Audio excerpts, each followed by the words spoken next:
Mini tractor. कई साल पहले एक गांव में राधे नाम का एक गरीब किसान हुआ करता था। उसके पास एक छोटा सा खेत था। रोज सुबह अपने 2 भैंस के साथ खेत में हल चलाया करता था। राधे का श्याम नाम का एक बेटा था। पिता पर वो बोझ नहीं बनना चाहता था, इसीलिए स्कूल नहीं जाकर खुद से किताबें घर पर लाकर पढ़ाई करता था। एक बार खेत में हल चला रहा था तो एक सांप आकर उस भैंस को डस कर चले गई। बस वो भैंस वहीं के वहीं मर गई।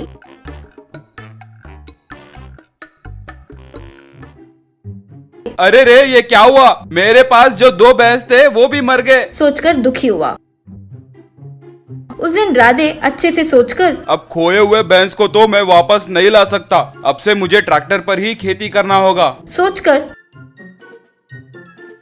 उस गांव के जमींदार के पास जाकर, श्रीमान, बदकिस्मती से मेरे दोनों भैंस के मर जाने के वजह से खेती का पूरा काम रुक गया है। किसान को आप ट्रैक्टर भाड़े पर देते हैं ना, मुझे भी दीजिए।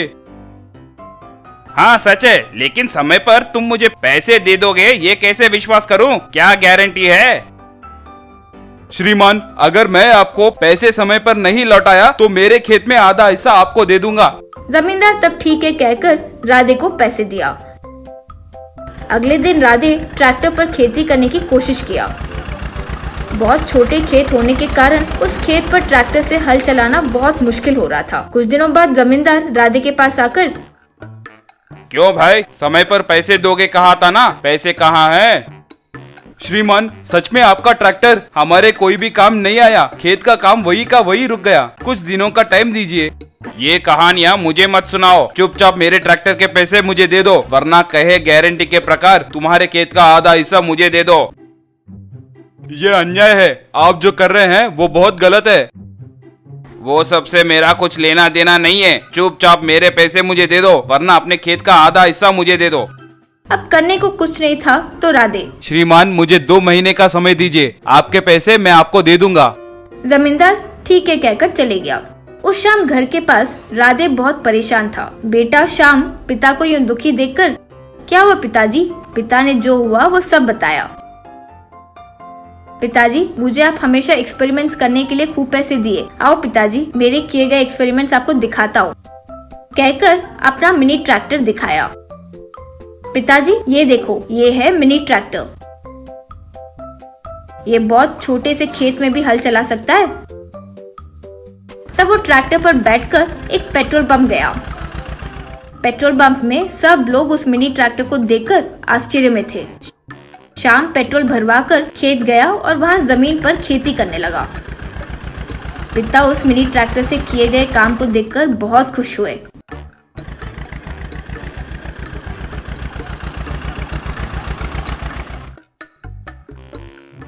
देखा पिताजी, हमारा मिनी ट्रैक्टर, अब से आपको किसी के आगे सर झुकाकर काम करने की जरूरत नहीं है।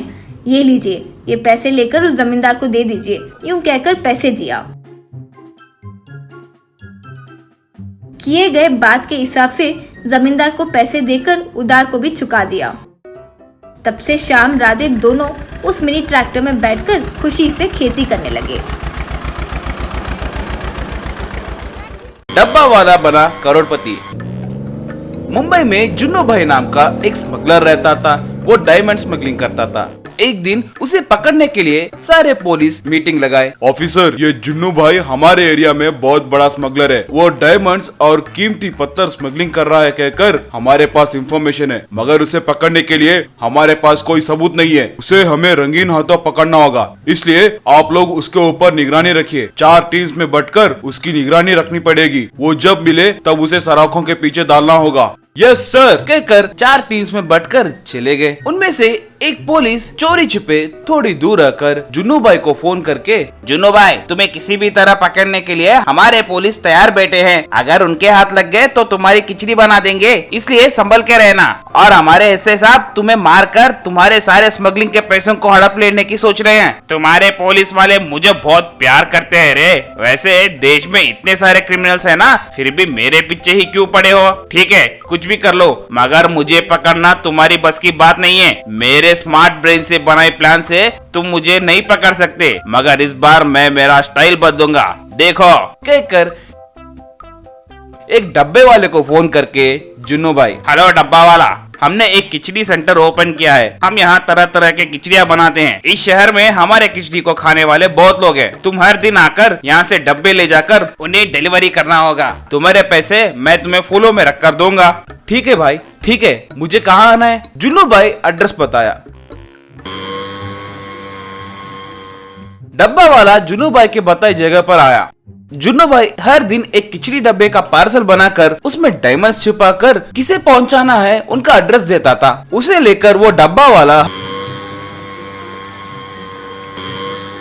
हर दिन उन्हें वो डब्बा पहुंचाता था अपने असिस्टेंट से। जुन्नू भाई, अरे ये डब्बा वाले की मदद से हम स्मगलिंग खुशी खुशी कर पा रहे हैं, कोई तकलीफ नहीं है। अगर ऐसे ही साल पूरा टारगेट खत्म किए तो हमें 100 करोड़ का लाभ मिलेगा। उतना ही नहीं, तुम्हें बोलना तो भूल ही गया, इस बार हमें बहुत बड़ा पैकेट डिलीवर करना होगा। वो डब्बे वाले को बुलाओ जल्दी।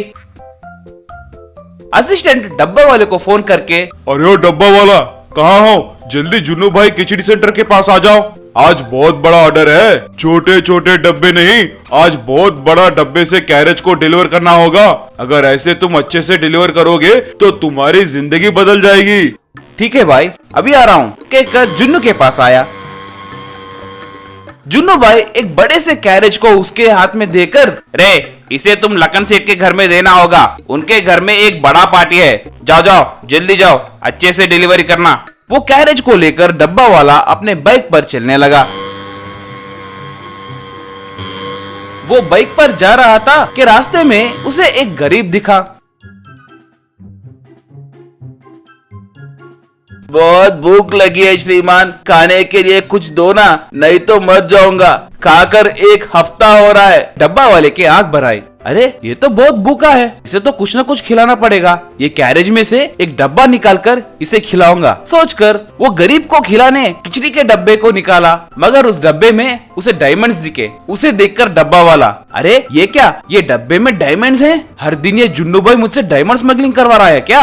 अगर ये पूरे डायमंड्स मैं ले लूं तो बस है, इसके जैसे गरीबों की सहायता कर सकता हूँ। मगर ये पता चला तो वो जुन्नू भाई मुझे मार डालेगा, उससे बचने का कोई प्लान बनाना पड़ेगा सोचकर डब्बे में से पूरे डायमंड्स निकालकर एक थैले में डालकर सिर्फ कैरेज लेकर लखन सेठ को डिलीवरी किया। डब्बा को चेक करके लखन सेठ जुन्नू भाई को फोन करके, क्या रे जुन्नू, नाटक कर रहे हो क्या? डायमंड्स कहाँ पर है रे? इस खिचड़ी से मैं क्या करूँ? मेरे डायमंड्स मुझे दे दो, नहीं तो तुम्हें खत्म कर दूंगा, कहकर चेतावनी दिया। जुन्नू भाई अपने असिस्टेंट को बुलाकर, रे इस डब्बे वाले ने मुझे धोखा दिया है, अपने डायमंड्स को चुराकर खाली डब्बे को डिलीवर किया है। लखन सेठ मुझे मार देगा कहकर धमकी दे रहा है। अब क्या करे? पहले वो डब्बे वाले को पकड़ो, उसकी हड्डी फसली तोड़ दो। भाई भाई जल्दबाजी मत करिए, डब्बे वाले बहुत सिंसियर होते हैं, वो डब्बे खोलकर नहीं देखते। कुछ तो हुआ है, मैं पता करूंगा भाई, कहकर डब्बे वाले के पास जाकर असिस्टेंट, रे तू हमारे पास डब्बा लेकर कहाँ कहाँ गया? क्या हुआ बोल? डब्बा बदल गया कहकर लखन से जुन्नू भाई को बहुत गाली दे रहे हैं, क्या हुआ? ठीक से बोल। भाई मैं हमेशा की तरह डब्बे को लेकर यहाँ से निकला भाई। बांद्रा में एक पुलिस ने मुझसे लिफ्ट पूछा, वो भी अपने कैरेज के जैसे ही एक कैरेज लेकर जा रहा था। मैंने उसे लिफ्ट दिया, अपने कैरेज को भी वो ही लेकर बैठा था। शायद उसके पास कुछ अदला बदली हो गया होगा। भाई मैं पता करके आऊँ क्या, उसमें कुछ कीमती चीज है क्या? असिस्टेंट कवर करते हुए, नहीं नहीं रे, कुछ नहीं रे, कस्टमर कंप्लेंट दे रहे थे इसीलिए पूछा था मैंने, छोड़ दो मैं देख लूंगा, कहकर उसे भिजा दिया। असिस्टेंट जुन्नू भाई से, भाई डब्बे वाले से कोई भी प्रॉब्लम नहीं है भाई, वो पुलिस वाले ही हमारी वाट लगा चुके हैं। अब क्या करेंगे भाई? वो पुलिस कौन है पता करके उसे टपका दूं क्या? रे पुलिस से भिड़ लिए तो हमारा काम तमाम हो जाएगा। जो हुआ सो हुआ, उसे छोड़ दो। लखन सेठ को भेजने वाले डायमंड्स दूसरों से भिजाओ। इस बार डब्बे वाला प्लान नहीं, दूसरा प्लान डालेंगे। डब्बा वाला उसके चुराए डायमंड्स को लेकर करोड़पति बन गया। वो डायमंड्स बेचकर आए पैसों से एक होटल शुरू किया। उसमें तरह तरह के व्यंजनों को तैयार करके उन्हें अपने बड़े से कार में डालकर भूखे और गरीबों को मुफ्त में खाना खिलाता था। वो लोग खुशी से उसे आशीर्वाद देते थे।